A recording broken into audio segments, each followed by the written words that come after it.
Budget 2024-25 की तैयारी शुरू हो चुकी है। वित्त मंत्री निर्मला सीतारमण 1 फरवरी 2024 को संसद में बजट भाषण पेश करने वाली है। अब देखना है कि इस बार उनके पिटारे से किसके लिए क्या निकलता है, ये तो उसी दिन पता चलेगा। हालांकि इस साल लोकसभा चुनाव भी होने वाले हैं। ऐसे में यह उम्मीद की जा रही है कि 2019 की तरह सरकार इस बार भी नई योजनाओं को हवा दे सकती है। एक और खास बात यह है कि इस बार का बजट चुनाव के चलते अंतरिम बजट होगा। पूर्ण बजट जब चुनाव का रिजल्ट आ जाएगा तब पेश किया जाएगा। क्या आपने कभी सोचा है कि बजट 1 फरवरी को ही क्यों पेश किया जाता है? आखिर मोदी सरकार के कार्यकाल में ये परंपरा क्यों बदल दी गई? कि मोदी 2024 में सत्ता में आई, लेकिन 2016 में उन्होंने बजट से जुड़े नियम कायदों में बदलाव किया। ये वो साल था जब रेल बजट को केंद्रीय बजट का हिस्सा बना दिया गया था।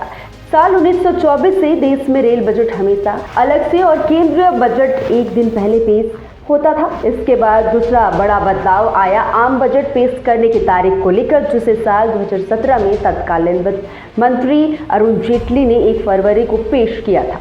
तब से अब तक ये परंपरा दस्तूर जारी है। इससे पहले आम बजट को फरवरी महीने के आखिरी दिन पेश किया जाता था। ये परंपरा अंग्रेजों के वक्त से चलती आ रही थी।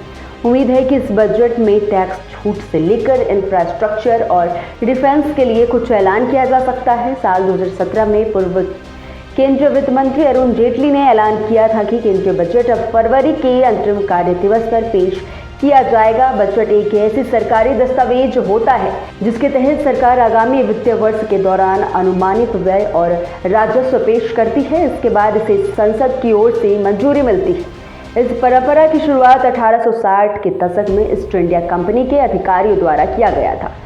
पूर्व वित्त मंत्री अरुण जेटली ने कहा था कि ब्रिटिश शासन के तहत औपनिवेशिक युग के दौरान अपनाई जाने वाली 52 साल पुरानी प्रथा को समाप्त करने के लिए बजट महीने के आखिरी दिन के ब्याज 1 फरवरी को पेश किया जाएगा। उन्होंने कहा कि बजट फरवरी के अंत में पेश किया जाता था।